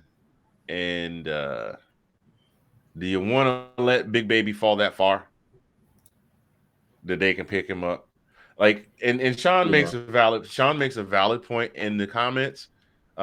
His stats or lack thereof will hurt him as far as his draft stock. But the thing about it is, and Sean made a valid point. Our good friend Sean Spencer shouts out. I don't want to steal your tagline, but what better way than to say shouts out? So shout out to our man Sean from Let's Talk Football. He is like the godfather of the Let's Talk Football family of shows. Let's Talk Football, the Swinton's Talk Sundays, the Round Table, God, there's so many Yeah, shows. you got to write them all down, dude. The lady, yeah, I do. I gotta put those on the teleprompter. It's like somebody trying to introduce Tiger let's talk football. The ladies talk over. Let's talk football fantasy, and Washington Football Weekly. But he doesn't have a lot of big stats, so he doesn't jump off his numbers don't jump off the page at you because he spends so much time just blowing the door open for other people to pick up. And Sean, I know you say Atlanta is looking at quarterback, but Atlanta is always looking at stuff they should be looking at the draft after, because you remember how upset I was that they didn't pick a quarterback last year. Yep. So so Arthur Blank could go, you know what, we could use this get the Davis kid. We like him. We're gonna bring him in. So who knows? I'm just as an Atlanta fan, I can tell you, I agree with you, Sean. It's not that he's not good enough. And the other guys like the Hutchinsons and the Walkers and the Wyatts and the Lewisines, those guys stand out is in contrast to him. The boy's a beast. He's got wheels. He's got wheels. He can get, and he's shown that if he's the lone man standing to make the play, he can make the play. But he did exactly what coach trained him to do, which is blow the holes open for those linebackers and those other, for the edge rushers to maybe run a stunt behind him. So I'm agreeing with you 100%. I am not disagreeing with you at all. Not in any way, shape, form, or fashion. Because I love to talk about 6'4", 340 pounds, Big Baby Davis. I hit it all. I got all of them. I got you, boo-boo. I got you, boo-boo. You look on that list you just typed in the comments and tell me which one of them I missed. I might have stumbled over them, but I did not miss neither one of them. I spit them out consecutively. That means one right after the MF and other. Don't worry. I'll wait. Spell consecutively. C-O-N consecutively. From the mountains of Caucasus. And we're back. See, I missed that. I missed that voice, really. I really did. Oh, man. No, because I'll do it all day. That's why I have to rein myself in. I'll be like, all right, that's enough. And scene. We're done. I can see him going. I can see him maybe drop. I can see him dropping as low as 10, 11, but I don't see him going any further than down 11. He's projected to go to the Texans with the 13th pick. Now we're going to talk about Devontae Wyatt. No relation whatsoever to Trayvon Walker. Sorry, Trayvon. Hey. I mean, what do you think? I think Trayvon's going to go first round too. Not Trey. I did it again. I think Devontae's going to go Devontae is going to go Trayvon. Trayvon's going to go Devontae. That's what we're doing. It's switch and swap Mondays, ladies and gentlemen. Welcome to the madness. I think Devontae's good. I think Devontae is good. I think Devontae is a good first round pick. I think he goes. A little after the middle of the first round. I'm not exactly sure who he could go to. Let's see, Devontae, defensive tackle, and we're looking. So any place after the 14th pick, and who knows? Houston may pick him up also because Houston's got 2 picks in the first round. They picked the 13th pick from the Cleveland. He's projected to go to Philly. I think he's going to go before that. I think Houston actually makes a splash. This is where I'm going. I'm thinking Houston pulls a twofer. They take Big Baby at 13, and then they swing back around and they pick up Devontae at where is it? They're at 13, and they got another one, don't they? I know they did. No, I'm sorry. At 3, they take Big Baby at 3, and they take Devontae at 13. That's what I was going with. Yeah, they got what I'm looking at. They got Big Baby going to the Chargers. Yeah, I saw that. At the 20 spot, and then you said Trayvon at the Eagles at 16, and then they've actually got Nakobe Dean going before Trayvon. You know what? I haven't seen Nakobe that high up on the draft listings, which is I don't know if it has anything to do with the fact that he wasn't a combine, was he? Nah, he didn't go to the combine. Yeah, I didn't think he did it. But again, like I said, there's no question. I mean, I know he didn't go to the combine, but if you didn't see what Nakobe Dean did this past season, you were not paying attention. I mean, that guy, he kind of reminded me of a young Mike Singletary. He's putting everybody in place and calling out the plays and watch 5-4, watch 5-4. And he's like, all right, big baby, you got blah, blah, blah. And he's like, ah, boom, boom. And he get set and sideline to sideline. Sideline to sideline, this cat can run. I watched him go sideline to sideline. I watched him stunt on the receiver, pop off the bump block, and chase somebody the entire length from sideline to sideline again, catch the corner, and still keep him from making no more than a yard. The kid's got a motor. I'm sorry. And he throws his body too. I beg to differ with everybody that says that he shouldn't go higher because he went to the combine. I think Nakobe Dean, out of all of these players, Nakobe also he's got that thing, man. I hope he doesn't get hurt, and I hope he doesn't turn out to be like Jadeveon did. But then too, Jadeveon Clowney really only had that one big highlight with the helmet. Nakobe Dean balled out all season long. I just hope he stays healthy. But I mean, they got him projecting. He's projected to like be the last pick of the first round. I don't see him dropping that low. I don't either. There's too many teams. There's too many teams that need too many things. Leave my Southern drawl alone, Sean. It's all right. Hey, it happens when you talk to me, man. I'm contagious. I'm telling you, it's contagious. You can't get around folks in the South without at least letting out one. Bless your heart. At some point. Matter of fact, there was a guy today. This guy today at work that came in. And we're going through corporate training, and the guy's from Columbia, South Carolina. And somebody asked the question of him today, and the rest of us just kind of went, "Oh," because it didn't make any sense. The question he asked, he said, "Well, bless your heart. Let me answer that question for you." And all of us, I immediately felt it. That's equated to per my email. You know what I'm saying?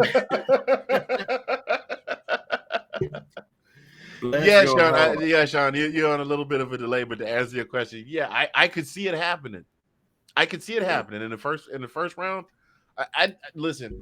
I didn't get a chance to follow the Texans as much just because I put so much energy into college ball that I really only focused on NFC East and NFC South, just because that's basically all the football we got here in Oklahoma. Not that you need it to be able to see it. Not that you need to be able to see it to be able to follow it.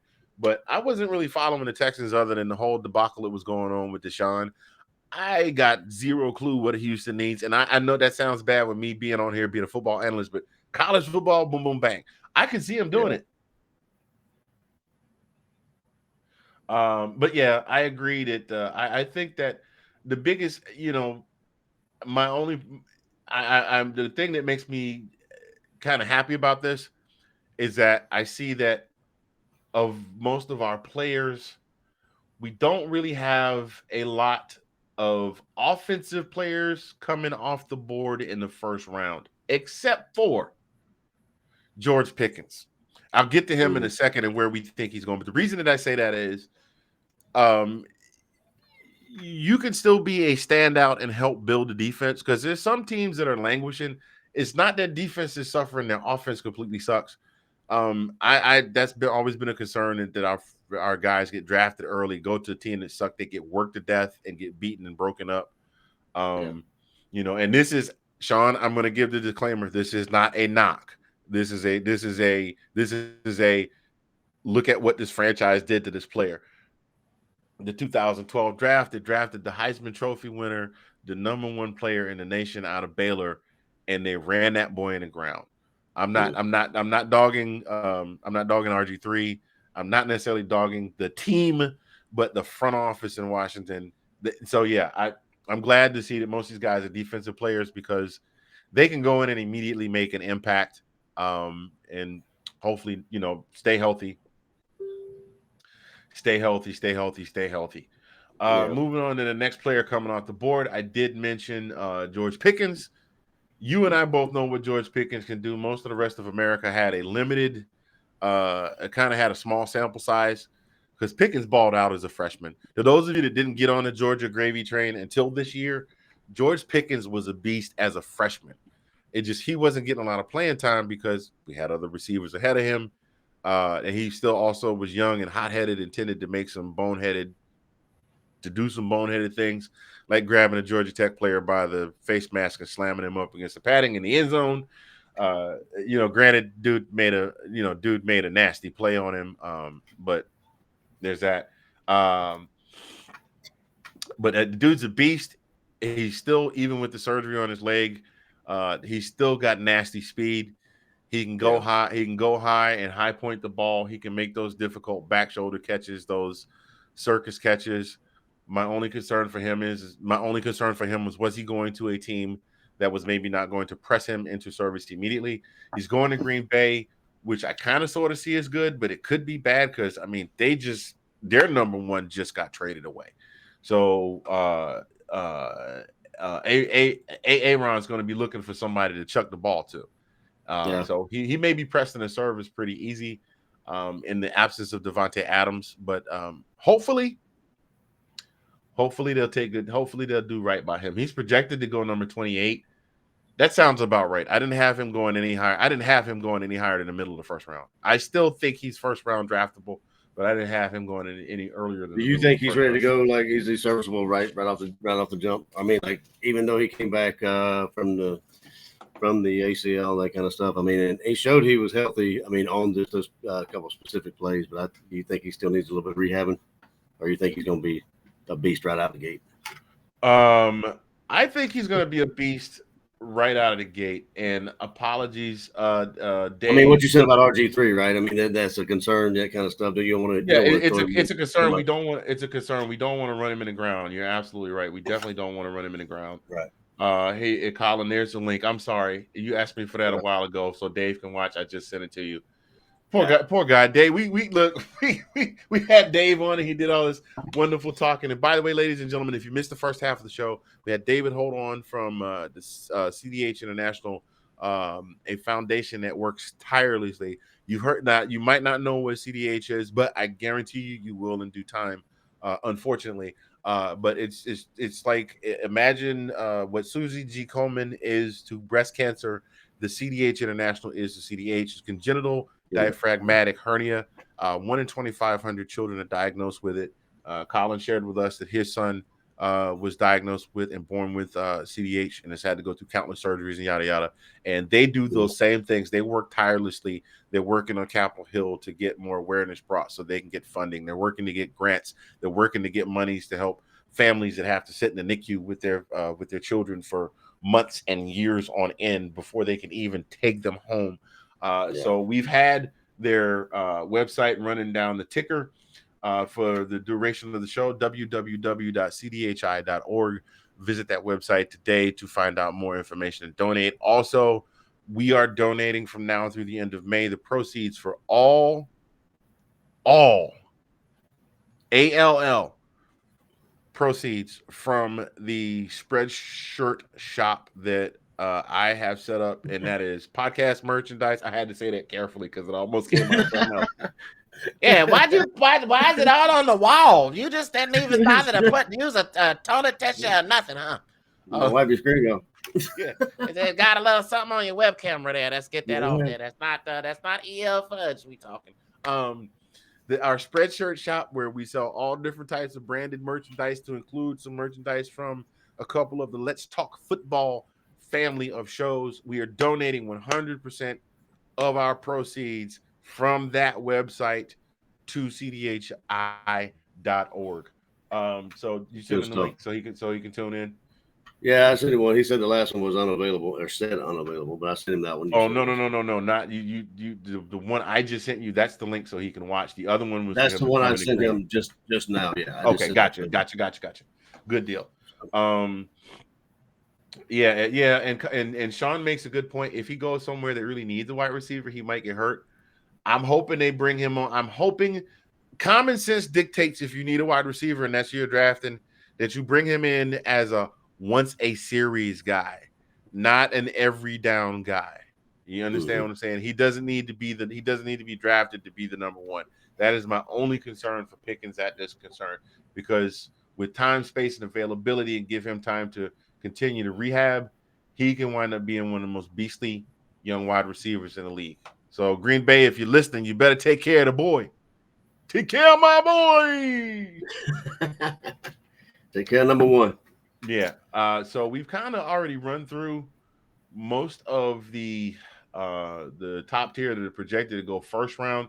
They're saying 14 guys are going. So let's get into some of the other ones. We got linebacker Quay Walker. They're saying he could sneak into the first round, but I got him. I project that he will go probably middle second round. No idea who he'll fall to. He's projected to fall to the Seahawks on day 2, which is, good place for him a good place for him to go. Then he can also, jump in and make an immediate impact as well. What are your thoughts, man? Yeah, I mean, I would say I would agree with you. I mean, I really don't know much about. I'm trying to think, it's like probably. Seattle is definitely they're good. They lost their franchise quarterback. He got traded. So, in the first round, the Seattle has a first round pick. They pick at right now. They're at number 9. They got that from the Broncos. I don't see that they have any more picks in the first round. They actually have 2 picks in the second round. They have 40 and 41. Gotcha. And then they draft again in the third round. So they've got a few picks. They've got a few picks to give, but that's where they're saying that that Quay could wind up. I think another place, excuse me, another place that would be great for him to wind up. Although the haters would really hate it to see him wind up going to the Rams, because their defense is already nasty. But they do have a couple of players there that have been in the league for a while that are going to be looking to, they're probably going to make a decent payday this coming season, and they're going to be looking to retire. So I could see him going there as well. So next up, Louis Singh. Yeah, I was gonna mention his name earlier. I was gonna say that you think Singh's going to be going sooner than Walker, but you think so? I mean, they've got him going 26. Is what I see. The one I'm looking at has him going 44, which has got me blown, because he and Dean are kind of they're not a package deal. You can't draft them both at the same time, but both of them are nasty. Safety Louis Singh, he runs a sub 4.40. That kind of speed, that's the kind of guy you want in your secondary. That means he can run with anybody's number one receiver. 4.4 speed, you're running with the fastest guys in the league. That means except Mr. giving the peace sign, Kareem. But other than that, you're running with anybody in the league. And one stat I see here, he missed only 11 tackles on 159 attempts. So that's not. That not only can the guy blaze, not only can he disrupt things in the secondary, not only can he walk them down, he can keep them from walking away from him, and he can tackle them if they get the ball in front of him. So solid player. I think I could even see him maybe sneaking into the bottom half of the first round. Let's see who's in the bottom half of the first round that needs some help. Oh, Detroit's got another pick at the bottom half of the first round. Who else can need some help? I don't know, man. Everybody at the bottom end of the first round is solid. Yeah. But it's like Sean said here in the comments, there's a lot of talent ahead of him. And I'm sorry if I'm not putting all the comments up here, Sean. We're just trying to go through things here and pick them out as we go. But Sean says I can see him going second round. There's a ton of talent ahead of him, and that defense in front of him, like, he makes a very valid point. The defense, the defensive front seven for University of Georgia, for the Dogs, or I'm sorry, let me say it like Sean likes to hear it. That defensive front seven for them there Dogs, they kept them fellers back there in the second. What do you call them? Not the the firstiary, the secondary, we not that bad. Okay, they kept the secondary. The secondary didn't have that much to do, man. I mean, like some of the biggest plays, the biggest play the secondary made all season that I can think of is Keely Ringo, third and Ringo. I mean, Nick Kobe got him a pick six, and a couple other dudes got a pick six. But the biggest play the safeties made all season was the Keely Ringo pick six in the national championship game. That's a very, very good point, Mr. Spencer. Thank you so much for joining. Hey, stop with the banjo. We're not even playing that. We not playing. No, we're not playing. We're not playing those games today. I will log off. I will log off. This Black Life Matters. Oh, we just lost a sponsor. I'm sorry. I was just playing. We were talking draft, ladies and gentlemen. Thank you for joining this week in SEC football. Sponsored by 1906 Tees, www.greekhands.com, and Envision Social Media. God in heaven. Channing Tindall. Now here's another guy that you really. Now here's a guy, John Madden. Now here's a guy that when he plays football, I can't do it. It sounds like Bill Cosby in the Fat Albert voice trying to do John Madden. That doesn't even sound right. Da. So, but here's another guy in the second. Here's another guy, part of that front seven that, he was part of. I mean. You got Nick Kobe, you got Channing Tindall, you got Big Baby, you got Trayvon, you got Devontae Wyatt. Tindall, so, I know who Channing Tindall is because he was in on some tackles. But again, the talent pool on that defense, and as you can see, if you're not paying attention, the trend here is defense. They're getting ready. They're trying to pick the cupboards clean, but y'all don't know. I think there's some nasty boys in the backside. They're coming. The one that I'm looking at has him going projected falling as low as 68. I got him which actually would be round 3, like early round 3. Based on that would be him going to the Houston Texans. See, Sean, see what I'm telling you? Defense. They might just go. I don't see Houston going all out and out defense, but that's where that's just the mock I'm looking at right now. So, what do you think? So, I mean, like I'm reading here his stats. I mean, I got it lower than you got. I got him going at like 79, and he was finished third in the team in tackles with 67. It says he said he had 8 tackles in the national championship game. So, I mean, that's where he showed up, like you just said that. Not sure. I added a 1.5 tackle for loss. I mean, think about it. Think about it. Like. It's almost like the closest equivalent I can come up with. Golden State at their peak. At their peak, like when they were just running roughshod over everybody, and Steph's little daughter was taking over the press conferences and stuff like that. Name me anybody on the Warriors at that point, and you're not allowed to answer for 15 seconds after I give the question, Sean, because I know you know the answer. Name me anybody other than Steph and Clay that played on that squad. Exactly. That's my point. There was so much talent on Georgia's defense this past season that there were names that you learned by association because they were out there with the team. And those guys are all talented as well, but they got overshadowed by the big babies and the Trayvons and, and the Nick Kobe. So they got him going 68. Which would make him fall to the Texans. Okay, go ahead, Sean. You can answer now. Yes, he's biting at the bit. He's like, "Ooh, I know. Pick me." I'll let him put those in the comments while we keep going. Next up, running back James Cook. They got him going at 71 to which would be the Bears. Draymond Green. Okay. Draymond Green. I call him blunt lips because his lips look like he smoked a lot of blunts. Seriously, that dude look like he's smoking a lot of blunts. I'm just saying. like that one TikTok of I think it was Draymond and no, it was James Hart. It was either Draymond and Russ or it was James Harden and Russ, and they were at a baseball game sitting right behind home plate, and the pitch came in, and both of them went.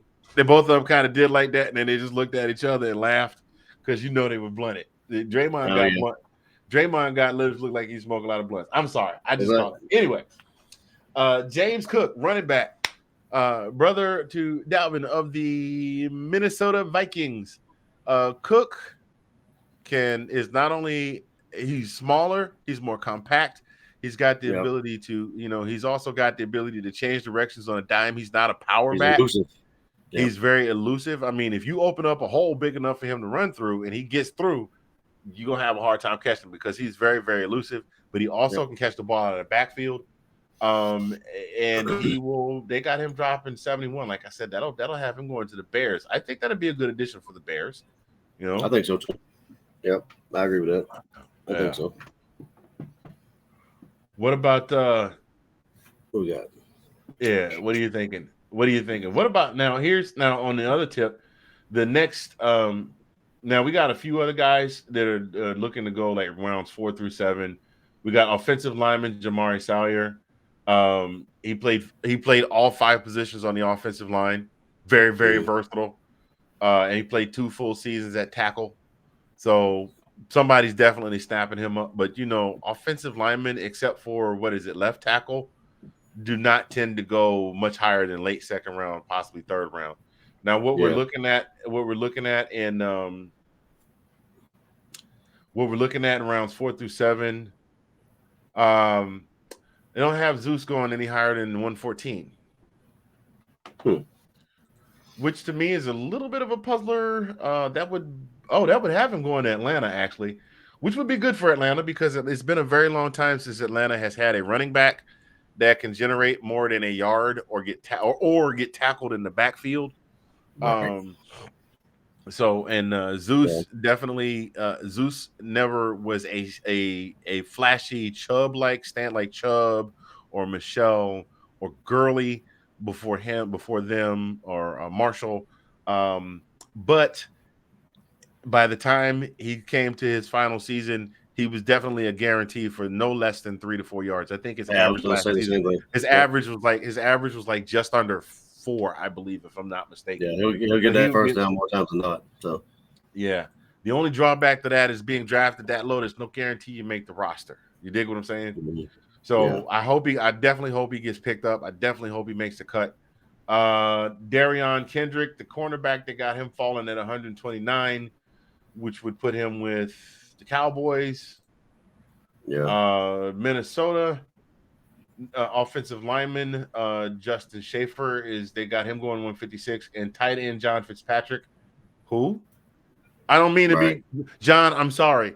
It was all about Brock Bowers this season. So I'm just saying Brock Bowers played all 12 games, and Brock was our leading receiver this season. But Godspeed to you. They got him falling at 175th. Which puts him pretty doggone close to Mr. No, he's not quite Mr. No, he's not close to Mr. Irrelevant. Mr. Irrelevant is in round 7. But 175, that puts him in the bottom end of round 5. But that basically does it for the top tier players. So they're talking 14 potential going in the draft this year. I am all about it. You've seen mocks where Zeus goes to Washington. Now, I will say this. If Zeus does go to Washington, he will probably wind up getting picked up. He'll make the roster. Mm-hmm. I think, because it's been a while. So I mean, it's been a while. So Washington definitely needs somebody to complement. I will say this: Washington needs somebody to complement Scary Terry. Washington needs another tight end. They need a more durable Jordan Reed. Good God, if Jordan Reed, could you imagine how nasty Jordan Reed could have been if he stayed healthy? They need somebody back behind center who can, with the quarterback, who can pass block and who also can tear off 5 or 10. Yeah, and he's a bruiser. You're right. He's a bruiser. We need a bruiser. We need somebody that can take, because if he gets picked up, they're going to work him. You know it. There's no getting around that. Mm-hmm. I'd have to lean on Sean and ask Sean. Sean, are you at home, sir? If you are at home, give me a second. Let me see. We'll see what we can see here. Would you be averse to having the shout out king join us if we can get him to come on? I don't know if he's at home or if it's at the second job or the third job or whatever he's doing. Now that man Yeah, hustles.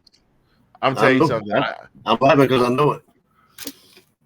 I've known a lot of people to hustle, and I don't know too many people hustle hard as Sean. Sean is out there making it happen. That man works like 18 jobs, and he's running 18 podcasts, and somehow manages to keep his fiance happy. So that's a good dude right there. That's the real MVP. Look, I'm gonna do this. Look, watch me get my Kevin Durant on. You the real MVP. So, we'll see if he can jump on, even if he's watching from his phone. We'll see if he can jump on. And I got that to him because I want to get his take on what he thinks that Zeus. Oh, he left the second gig now, but he's in the car. Well, jump on, man. You on the phone? Just jump on. Hit the link, bro. Link up. Let's make it happen. Those of you just joining, if you've been watching for a while, if you're watching us live, if you're watching the replay, thank you so much for tuning in to Season 2, Episode 4, This Week in SEC Football. I am Mr. Fingaz from Zagnif Central. That is the brother from another, Collin P. We are here right now talking dogs in the draft. We've been on for a while. We had our thanks again to Dave from CDH International, who joined us earlier. I don't know if he said he's in the car watching us, so he might not want to jump on. And that's cool. If you're not able to, Sean, that's absolutely fine. I think we about touched on everything. I think we did. I mean, that's all the dogs we got going in the draft. I plan on peeping the draft myself to see what's going on with the first round. I'm working from home that day, so it'd be great. Yeah, buddy, you ain't gonna tell me nothing. So my neighbors from Oklahoma that are watching this, I'm sorry, you might hear more barking again. So every time they draft a dog, I'll go. Roar, roar. Oh, by the by, we have an open invitation from Let's Talk Football because they are doing a draft show. We have an open invitation to join and give our 2 cents on what's going on with that as well. So, Sean, what's that? I said, Sean, hit me up on that, man. That'd be awesome. I'm ready for that. I see he saw the link. So, brother, if you're tired, that's cool. But we got a couple more minutes if you want to jump on and give your 2 cents. But I think while we're doing that, wow, we've gone from talking about a very emotional subject that's near and dear to your heart and something that is something that's important and needs to be talked about and discussed to cutting up a little. Oh, there he is. Uh-oh. What up? What's going on, ladies and gentlemen, boys and girls? Joining us all the way live from the Shout Out Mobile in the nation's capital. Let's go. Wait a minute. Hold on. I gotta give it. Collin, see, my grandmother always used to tell me when you run up on somebody, and you can always tell a character of a person by the way that they carry themselves. And this young man joining the show, he works hard, he plays hard, he likes to tell a joke or two. He's not afraid to poke fun at himself. We talk about a man that work hard. When I say work hard, this man work hard. Talk about working on the railroad all the live long day. I think we lost him. And you run him off. But I wanted to bring the shout out king on. And where did he go? I think I talked too long. Did I embarrass him? Oh man, what's going on? Get at me, Sean. We just gonna have you come on, say your 2 cents, and then we'll close it out. So we won't keep you too terribly long. Boom, boom, man, it grit. There we go. All right, there he is. Ladies and gentlemen, Sean Spencer, the shout out king. What's going on, Cat Daddy? How you be, baby? Man, I'm good, man. I'm good. Just enjoying listening to you guys, man. It felt like forever, man. Yeah, we back in the building. We are back in the building. We are back Yes, in the sir. building. So what are your thoughts about any of our guys? Out of all the guys we talked about, who do you think is somebody you'd like to see come to Washington besides Zeus? Well, I mean, I like to see all of them come to Washington. Honestly, we can use all y'all defense. Let's be very honest. Yeah. Um, I look, I love Trayvon Walker. I love what he like that how his stock has been rising, and I honestly think. I mean, you're absolutely right. I've heard talk of him going number one, but I think Aiden Hutchinson just has that down pat. But I don't think he slips out of the top five. I mean, with his combine, I think that really helped his stock. And he's a solid guy for that position. The guy that I am worried about though is Nakobe Dean. I love him. I know you guys love him, and he's amazing. But we're just in this day and age where combines seem to be the make or break. You see what it's done to Malik Willis' stock. It's completely gone up. Trevor Penning, this offensive lineman from like North Dakota State or something like that, has raised his stock. People hadn't even heard of this guy. So I think, Nakobe not going. I hate that they're going to do that to him. I've seen him drop as low as like mid to late 20s. And I hate that because I know how good he is. But, I don't know. It's just a lot of it also was other talent.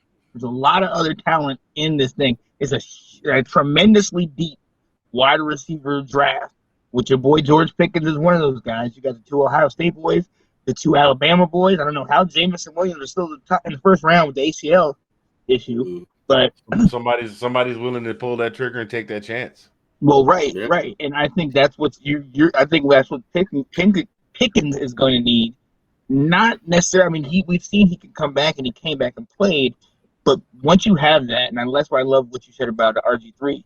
Once you have that injury, it's gonna be there. Like it's not going away. Eventually, and as a person that's been injured playing football, that's all you think about when you come back.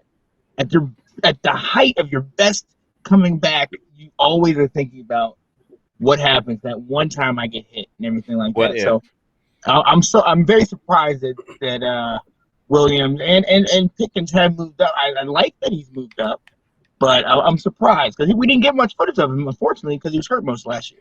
Yeah. He played his freshman year, and he played in a limited role his freshman year. He played a little bit. He got a little bit more playing time his sophomore year. 2020 was supposed to be his year to show out. Yeah. And then COVID came. So, and then they had the sloppy season anyway, and then he gets hurt in spring training, and so we got a very, very small sample size of what he can do this past season. Yeah. But the footage must have been enough to impress the scouts to talk to the front office and go, this is the guy we want, because even if we draft him and he doesn't play right away, this is our ace in the pocket. This is the guy we can send in. If we make it to the Super Bowl, he can make even if he doesn't play but one play and make a Santonio Holmes catch in the end zone to win the game. You know what I mean? So, that's why I wanted him to go to a more established team. You're talking about going to the Packers. If he goes to the Packers, I mean, they're working with Randall Cobb, Amari Rodgers, Alan Lazard. I mean, those aren't household names. You know what I mean?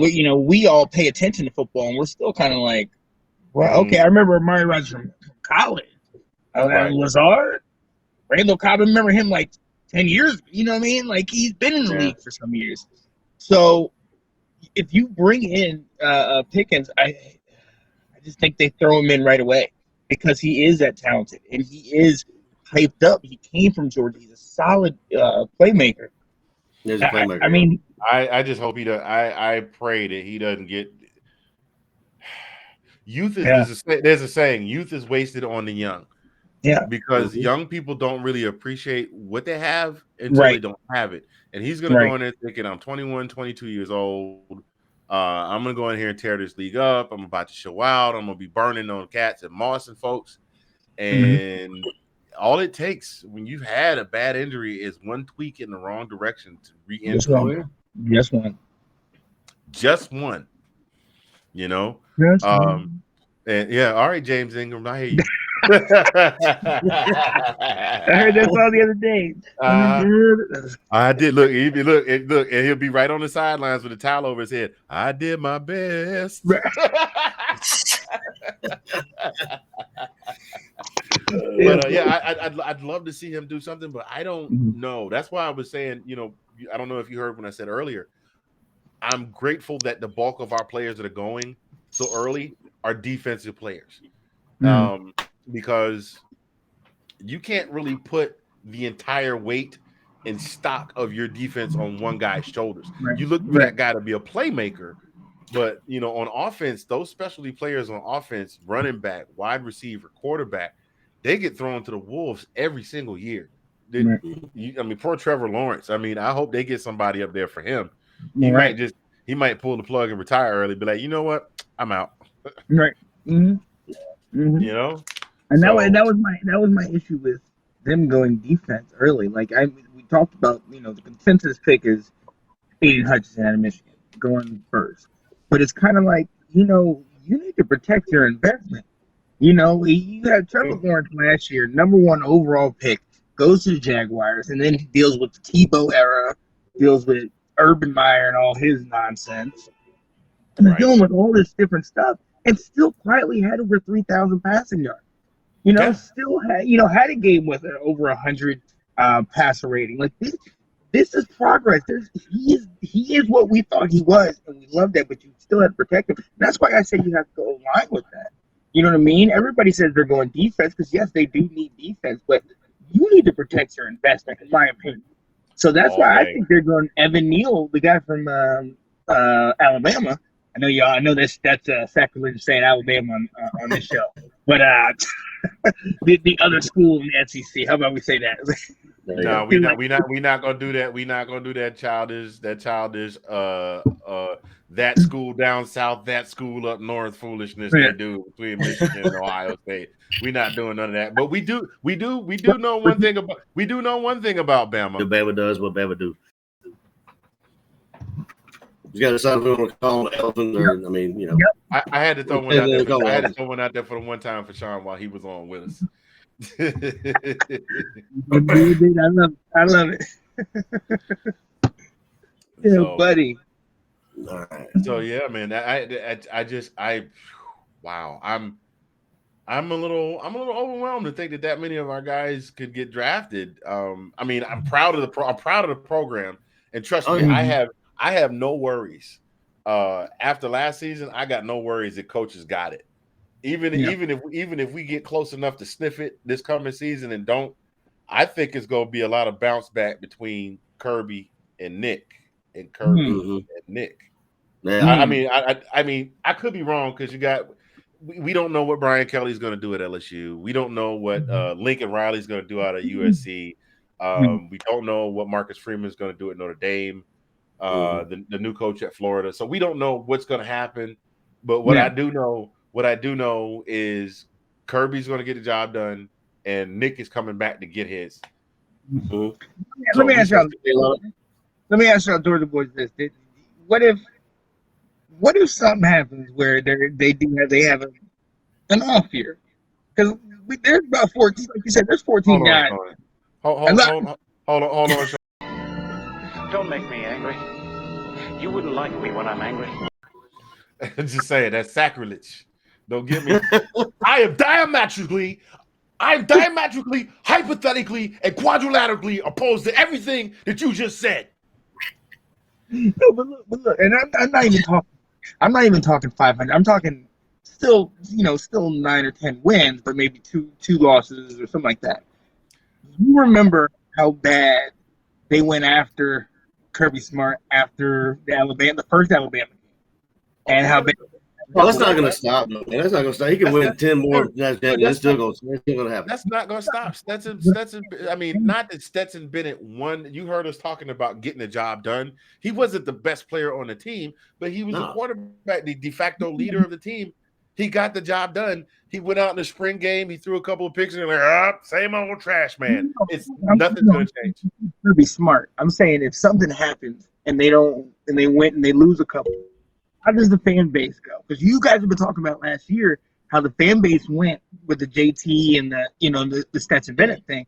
How does the fan base go for his throat? Like, Nah. because Well, okay. Let me fix that. Yeah. The only fan base now that there's a national championship, another one in a trophy case. The fan base will not go after Kirby, but the keyboard warriors definitely will. And the keyboard warriors, they that's whatever. They can go jump. The rest of us will still because Vince Dooley coached in Georgia for what 2 decades, 2.5, 3 decades, won one national championship. That man is still a god in Athens. Mm-hmm. I believe it. And not only did Kirby Smart win a national championship, he won it beating the great god Nick Saban. So he is a double god in Athens. So I think the fans will give him. I think the fans will give him a little leeway. Plus that, you know what I'm saying. You know how fan bases have built-in excuses. Yeah. The fans that come with the excuses, not the realistic fans like me and Collin here. The fans with the excuses are already looking at, well, what do you want? They drafted 14 of our guys in the draft, and we had to, and then and Zamir White, and we lost Big Baby. What do you expect us to do? Come back and win another national championship? If you wanted to come back and win another national championship. Meanwhile, the rest of us is going, I've seen the schedule. The toughest game on our schedule so far this season, because nobody's played yet and we don't know what they're bringing to the table. On paper, the toughest game we got is a season opener against Oregon in the Mercedes-Benz Superdome. The rest of it is almost a cakewalk. I mean, we got Auburn, but you got Auburn with a Brian Harsin that now knows that Auburn does not want him there. You know what I'm saying? Bo Nix is gone, which might be a good thing. I didn't mean to say that out loud, Bo. I mean, it is what it is. So that's the second toughest game on paper we got on our schedule is Auburn. Oregon, though, right? I said second toughest is Auburn. The first one is Oregon. Nix is their quarterback, isn't it? At Oregon? Nix. Yeah. Nix went to Oregon? Yeah. How did I miss that? We'll see in third. Yeah. The last show you guys going too long. Going to Oregon. We've been off too long. I may my alter ego, not Anthony, but Anthony's alter ego, the one that is speaking to you now, may or may not in a dream have visited a dispensary or two, and maybe some of the residuals from the alter ego then filtered over, and now we just sitting here talking. No, I'm saying that's what I'm saying. If Nix is playing for Oregon, he still got happy feet from last year, so he ain't going. He ain't gonna be. Yeah. Oh God, no. So I see what you're saying. He gonna be like, oh man, I went to the Pac-12 to get away from Georgia, and we playing them first. Right. Man, my life sucks. I don't even want to be. I ain't supposed to be here. I got warrants. I'm transferred again. I'm transferred. Right before the season starts. Breaking news: Bo Nix has entered the transfer portal. Wait, how you gonna transfer before the game? We supposed to kick off at 3:00. Sorry, coach. I can't do it. I can't do it. Mama say foosball is the devil. The devil.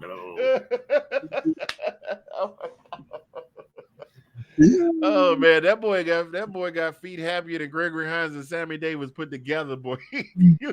you thought they was filming Happy Feet 12. Pixar Incorporated presents. These don't look like no penguins, no watch. Okay. I can't fool you. I'm already getting text messages left and right from Kat saying, "Where you at?" Go ahead and have your business, bro. We appreciate having you on. Shout out to Mr. Sean Spencer. Let's Talk Football and the Let's Talk Football family of podcasts. We appreciate you joining us, sir. We'll catch up with you, bro. Yeah. Appreciate y'all. Yeah, man. All right, man. Yes, man. I had him on the stream. He'll jump off on his own. All right, man. That pretty much brings us to the 2-minute warning. Wow, this is the longest show we've ever done. We're pushing up against 2 hours. We're at the 2-hour mark now, my friend. So the perfect place to bring the 2-minute warning. We're almost at the 2-hour mark. We're about 6 minutes shy. But I don't really have anything for the 2-minute warning other than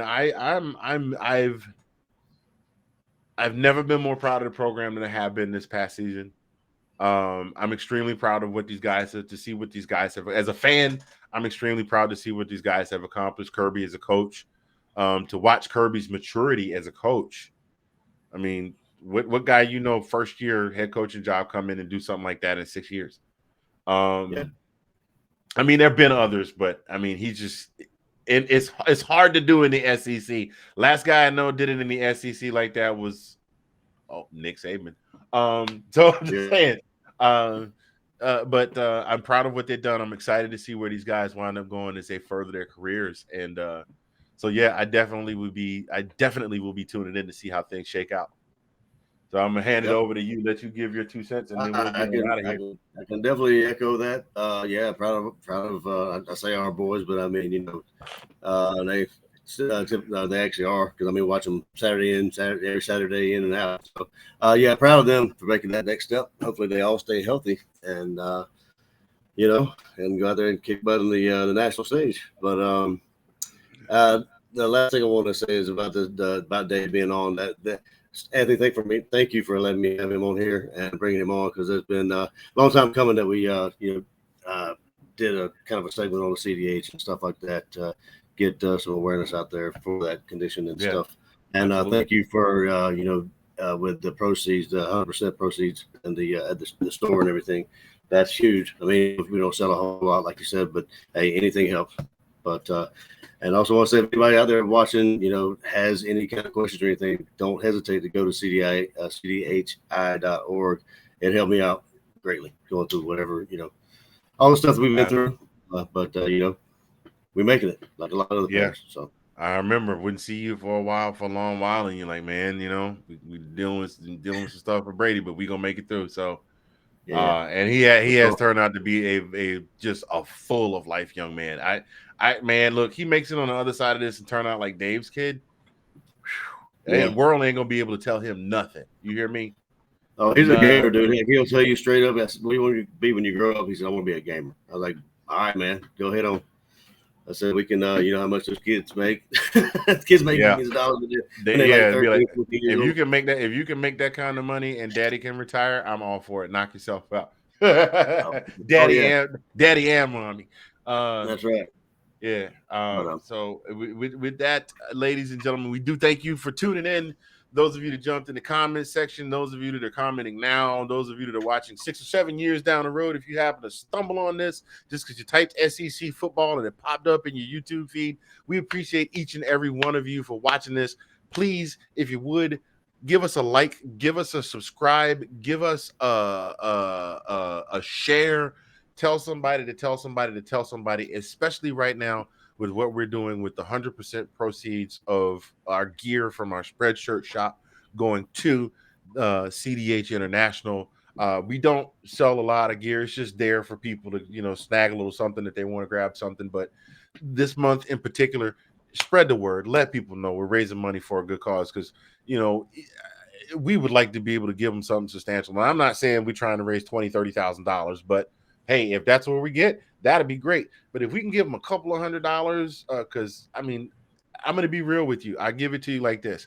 We average right now about anywhere from $15 to $25 every other month in profit, because we get little spurts. So if we can give them $200, $300 at the end of the month of May, that would do my heart some good. So, and if none of the gear is your thing and you don't want to do that and you just want to donate, www.cdhi.org. That's where you go. On behalf of our sponsors at GreekGans.com, at DJG Enterprises, at 1906tees.com, at EnvisionSocialMedia.com, I have been Mr. Fingaz from Zagnif Central, the brother from another, the sexy mother Hubbard, the ace of base in the ace of base in your face in the place. My man, Collin P. We appreciate y'all. We will be back next week. And y'all be good. Take care of yourselves. Be good to each other. And as soon as I find the doggone thing, oh, this is where it is right here. Y'all take care of yourselves. We'll see you soon. Hey, go Dogs. Go Dogs.